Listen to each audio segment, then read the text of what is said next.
Alright guys, Kremp again today. I hope you're doing well and enjoying your day. So far, drama going down last night as gentlemen's agreements continue to be a major point of controversy here for Black Ops 6, but also Clayster finally giving his thoughts on exactly what it takes to become the Falcons head coach for the upcoming season, exactly why he's taken this opportunity, the potential that team has and why it's certainly not, as far as he's concerned, all about the money. Very much enjoyed your thoughts in the comments below. Hit the like button if you enjoy. Subscribe if you're new as always. I greatly appreciate it. First of all, this is a remarkable update yesterday, and I kind of feared this is what was going to happen, knowing what the CDL is like, but here we are again. So, Gentlemates, the organisation, of course, that was represented at the Esports World Cup a couple of months ago, Gataga's organisation, they're coming in and getting the Gorillas spot. Now, we've known this for a very long time. Gorillas went to the World Championship this year. They never even bothered to go to the World Cup. We know that those guys have wanted out of the esports scene now for some time, Stan Kroenke and the guys over there. They want to be gone, but it seems the CDL just will not let them die, because Gentlemates are coming in, they're taking over the spot, but due to, I guess, deadlines again here in the league, they're not able to make the changes maybe that they want to be making. There were rumours as well that Gentlemates wanted to relocate the spot to Chicago. I don't know if that's going to happen or not. Obviously, it's a French organisation, but Chicago is a pretty damn cool city that I'm sure that people would like to see a team represent again, as they did with Huntsman and then OpTic Chicago a few years ago. And of course, we think we're getting a Chicago event this year. There have been rumours that maybe Gentlemates will be hosting it, so that's why there's been discussion that maybe they'll relocate the team. But that's not going to be happening, because it turns out the Los Angeles Gorillas and Gentlemates will be partnering up for the new 2025 season. Now, the name of the team here, if you guys follow Formula 1 or my channel where I discuss F1, it was actually a big talking point last season of some of the team names for this year, like Team Kick, Sauber, Stake, F1, whatever it's called. And then Visa, Cash App, RB. There's a few F1 teams that have highly questionable names. And here's another one, Los Angeles Gorillas M8. What are we talking about? Could it not just be LA? Do we have to keep the Gorillas branding? This apparently is going to be the jersey for the team, because we saw the Los Angeles Gorillas, they have their skin basically in the game already. So I don't know, maybe it was too late to make the changes. So it's a partnership, but it's absolutely disgusting one as far as I'm concerned, right? The Los Angeles Gorillas logo is still around here somewhere, but it's partnered with Gentlemate, it's still LAG. Like, this organisation just refuses to go away. And yes, Jake Hell says certain things were not signed off in time, and therefore the announcement has been delayed. It's of course the team of Lynz, Kismet, Skyz and Priestahh that are going to be representing this team for the upcoming season. But yeah, the Gorillas skin has been added to Black Ops 6 already, and it turns out the organizations are going to combine, and it's going to be Los Angeles Gorillas M8. I mean, it's absolutely disgusting. And yeah, I don't know, if you're a fan of that team, if you're a fan of Ghosty and his organisation, unfortunately, you've got to deal with a year still representing LAG. And it's also tough for the brand, right? Because if you're Gentlemates, you want to come in and be Gentlemates. But what are people going to call the team? They're probably still going to call them LAG, because it's what we've been used to over the last couple of years, which isn't really good for anyone. It's another classic from the league as well. I'm not sure if this is necessarily the league's fault, just because Gentlemates have taken an absolute age to get everything locked in. So probably the league is within their rights to say, all right, guys, you missed the deadline. Like, we're just going to have to run it like this, and Gorillas is still going to exist as an organisation for another year. But even then, it doesn't really look good on anyone that this has transpired as it has done. And it also just reminded me of a funny possibility, right? Let's not forget, Gentlemates were in the race to sign Scrappy, HyDra, and form the super team over there instead. Imagine the super team representing LAG. It would be an absolute disaster class for the state of the COD leagues. That's happening, we believe. There was also a couple of big updates yesterday. We saw the rumours around formal rebuilding the Halo God Squad on OpTic. Lucid is gone. Trippy is gone. Dead Zone is gone. I will say, the big announcement to me, because we knew this was happening, as controversial as it may be, what Formal's cooking over there, this was the big one, I thought, which is the head coach of the team, Lunchbox, who has, been considered a top quality coach, been around with those guys now for a couple of years.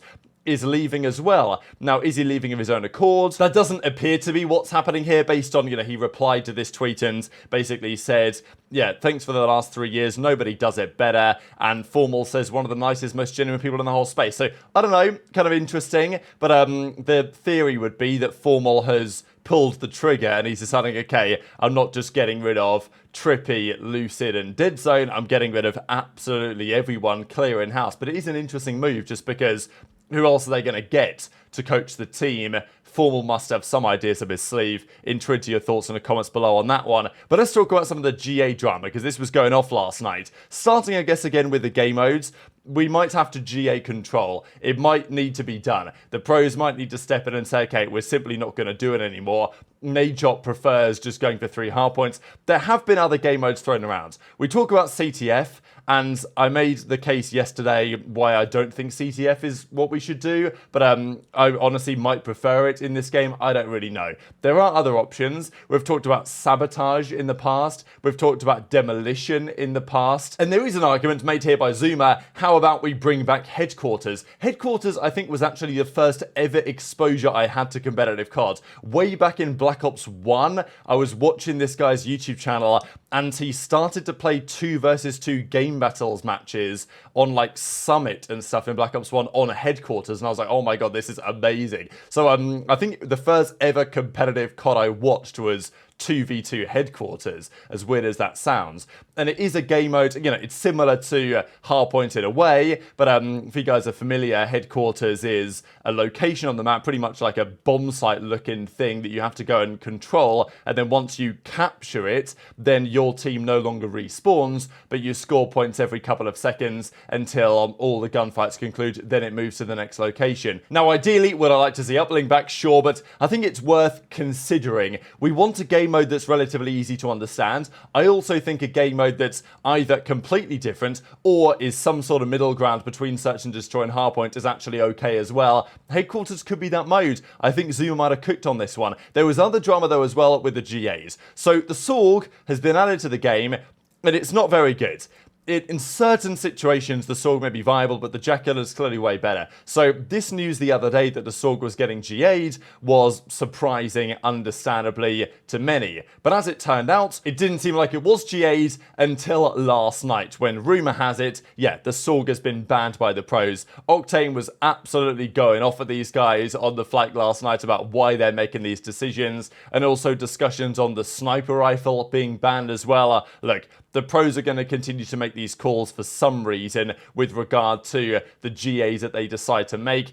And it's frustrating to basically everyone in the entire community, right? Because the decisions that they make don't always make sense. In fact, they rather rarely do. They get called out by everyone, community members, the community itself, of course, for making some of these decisions. Especially the snipers is especially frustrating to me. The Saug one is also frustrating because it's one of those weapons which is not better than the Jackal. Maybe in very niche scenarios it might be used instead. But how does that justify it getting banned? It's simply the pros being absolutely addicted to a 2-weapon meta. And it's the same thing for the snipers. It wasn't long ago that the pros were saying, well, the snipers aren't actually that strong. If we have no attachments, they're fine. But I guess someone's complained about it, and all of a sudden the snipers are apparently going to be going from the game as well. So, look, we'll see if as a community we can bully the pros into changing their minds again. We've done it before, we may well do it again. Couple of clips to share on this, and then we'll talk about the Clayster stuff. Well, what's the reasoning why the Saug is GA? Is that fucking busted? Bro, it's not that good. I'm not even trying. I don't know why it's been GA. My team, we don't even know why. We're questioning why it's even getting GA because we don't even think it's good. Was there like, so there was an actual vote and they got fucking removed? I have no idea. I'm the wrong person to ask because I don't pay attention to any of that shit. Or is this a team got smoked and it's everybody says so, I think that's what the problem is. What? I don't think anybody's paying attention to GAs, and then somehow shit's just always being GA'd down. I just care if my sub is, if the AR's busted, then I'll say, yo, this needs to go. If not, then the sub. I'm just a sub guy, you know. Through a sub guy. We're living in an AR world. Yeah, that's facts. I'll be trying to say, bro. Like, I'm shooting this Jackal right now in the range, and like it's hitting. Like it's a good gun. Yeah, we win the gunfights that are like within fucking 3 inches, dude. That's like the only gunfight. I think that's what I was told. People Dan think it's too easy Ghosty to told me snipe. it was smokes. Well, It's a mixture of like, I think the sniper has aim assist and like and smokes. Damn, But RPM I on think there, brother. the vote was a lot closer. The vote was a lot closer on that one than the Saug. Wait, the Saug was like unanimous? Like everybody wanted that shit out? Yeah. Pretty much.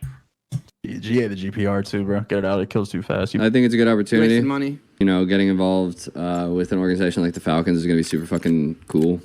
And I think being able to like work with some guys who maybe don't know me so well, but still have some respect for me, being the like, you know, as accomplished as I am in COD, I think it'll be a little easier to coach them. They'll listen to what I say more, but I have to be a little more careful with what I say. I need to make sure I'm not just spewing. I need to make sure that like when I talk, I actually am correct in what I'm saying. So it's a bit of a challenge for me, but I think I wanted something a little bit challenging this year. Learning how to coach. I basically coached all my teams the last couple of years anyways, just while being a player. So a lot more watching the mini-map, a lot more coming up with strategies and stuff. Got to learn some Arabic. I don't know any. They're already trying to teach me bad words. Literally, joined the TeamSpeak for the first time today, and these guys are already trying to teach me bad words, bro. I'm like, can y'all just teach me like some basic nice things to say, please? Everyone keeps talking about like the bag, bro. I joined this because it was a good opportunity. You know, money's kind of second thought for me. Like I want to prove myself as a coach and stuff, prove myself that I can do this job effectively, and I'm all in on it. So it worked for both parties. They are mechanically gifted. A couple of them are some shooters, bro. They got some movement on them, and they got some confidence, which is all you really need. There will be a facility in Dallas. They're going all out. I cannot wait. I'm commuting every day, but hey, that works for me, bro. Some time alone, listen to some audiobooks, some podcasts, get to the office, be in person every day, get to know these boys, have them get to know me, build that relationship, hopefully help them achieve their goals. You know, they're making a crazy move, like moving halfway across the world, moving to America. It's going to be, you know, interesting for them. And so I want to be able to make sure they're comfortable, help them, you know, achieve their goals out here. So I'm really happy for Clayster that he's getting this opportunity, right? He was such a vicious competitor at times, right? Clay was absolutely on it when it came to competitive play, that it feels like a miss to the scene not to have him competing in the league as a player. But, you know, we know that Clay loves to compete, and to keep him around in some form as a coach of a team, I think makes a load of sense. And Falcons actually, I think for both parties, could be a very sensible option. It's obviously interesting though to hear Clay's POV on this, because for one of the first times speaking publicly about the actual announcement, I thought this statement was kind of interesting as well, saying, look, these guys are mechanically gifted. They've got talent in there. They've got confidence. That's all you really need. And Clay knows how to take young, up-and-coming players that haven't proven that much and turn them into potential stars. But as Clay kind of implies here, a couple of them are absolute shooters. Definitely implies to me that look, Clay recognizes that probably not all of those guys are going to make it, right, as a top-level player. Maybe a couple of them will. But Clay's, you know, early opinion at least seems to be reading between the lines that there's talent on that team for sure, but maybe in due course, only a couple of them survive the trials and the tribulations, and then they make some other changes elsewhere, the ones that are, you know, the absolute best of the best talents that Clayster has identified. And what do we think about the whole money stuff, right? Because at the end of the day, we know Falcons have some cash. The Saudis are going big into esports over the last couple of years. The World Cup is just one very good example of exactly that. And the Falcons have spent big money in other esports. They've not done that yet in COD, signing the team that they have. They could have gone down a different route, obviously, right? They could have signed, you know, they could have entered the race to sign Scrappy and HyDra. That would have been very interesting. Maybe they will down the line. But for now, they've pretty much brought on their, you know, challengers team